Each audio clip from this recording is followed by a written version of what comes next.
This is what happens the moment every satellite stops working. And here's the thing, it wouldn't look like a disaster movie. What it would look like is a Tuesday that slowly stops making sense. About 11,700 active satellites are orbiting Earth right now, timing your bank transactions, routing your food deliveries, tracking hurricanes before those hurricanes become headlines, and guiding every commercial aircraft currently in the sky. Most people have never thought about any of that, and that's exactly the problem.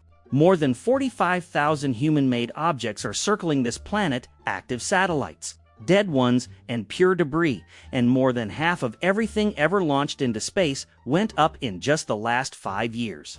In 2024, a rocket was lifting off somewhere on Earth every 34 hours. SpaceX's Starlink alone accounts for more than 60% of all active satellites, and 105 countries or organizations have something up there. The satellite industry now sits at $293 billion, which is 71% of the entire global space economy. GPS, just one constellation of about 31 satellites, generated nearly $1.4 trillion in economic benefits across 10 U.S. industries between 1984 and 2017, and Earth observation data alone could add $3.8 trillion to global GDP between now and 2030. What makes all of this quietly alarming is how completely invisible it remains to the people whose lives depend on it every single day. When satellites go dark, most people assume navigation breaks first. Navigation isn't the first thing that fails, time is.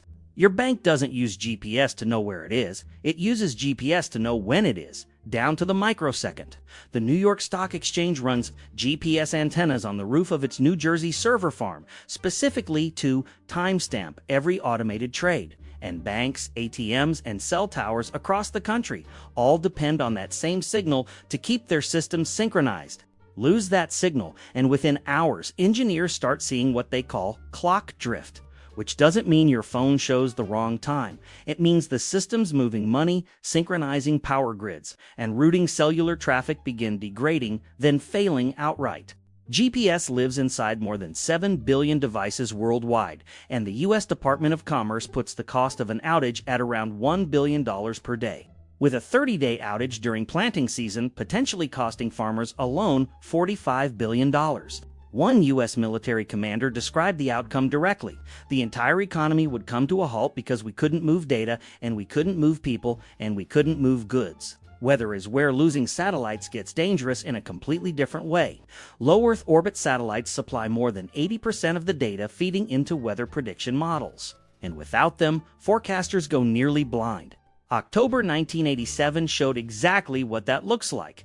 A massive storm tore into southern England with gusts over 100 miles per hour, and forecasters never saw it coming because satellite coverage was so limited at the time that they only had a handful of images per day to work with. The storm exploded in the Bay of Biscay, and nobody caught it in time. Continuous satellite coverage today would flag a storm like that well before landfall. Lose satellites, and we go back to being blindsided, which means no hurricane tracking, no typhoon warnings, and no meaningful advance notice for the kinds of events that kill thousands of people in hours.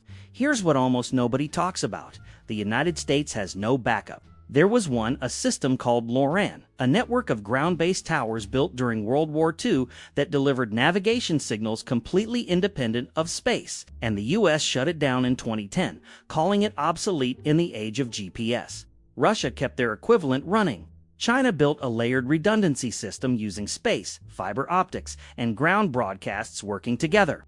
Executive orders directing U.S. agencies to build a GPS backup have been circulating since 2004, and more than 2 decades later, that system still doesn't exist. Dana Goward, president of the Resilient Navigation and Timing Foundation, described a GPS failure as something that would ripple through society like a horrendous, damaging tidal wave, while Brad Parkinson, one of the original architects of GPS, put it more quietly: the average citizen doesn't ever see it. They don't realize the harm that would be done if it suddenly weren't. Some major banks have started quietly buying atomic clocks, each one running between $100,000 and $1 million as private timing backups.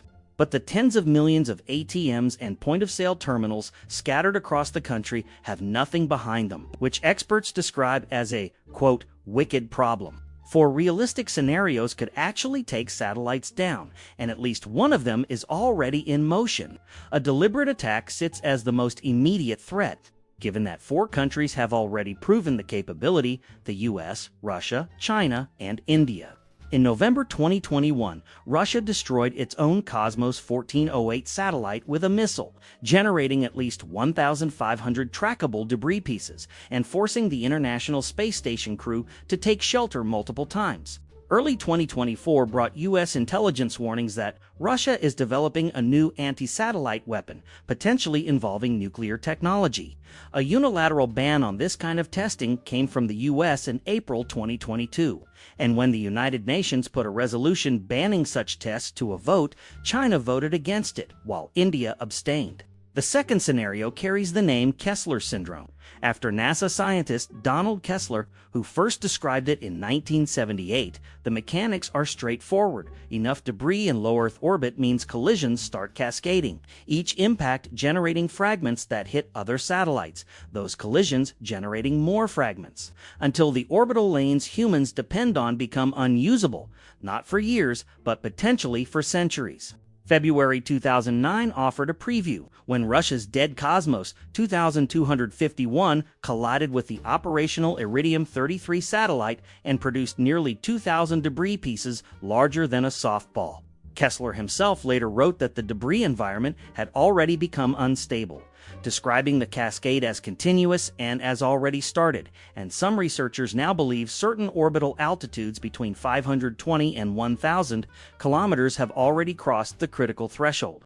On August 9th of 2024, a Chinese rocket body broke apart in low Earth orbit, scattering at least 700 new fragments, and Starlink now runs one collision avoidance maneuver roughly every 2 minutes just to stay ahead of the debris field. For a sense of what these speeds actually mean, a single gram of material traveling at 15 kilometers per second carries the same kinetic energy as a 2-ton rhinoceros at full speed.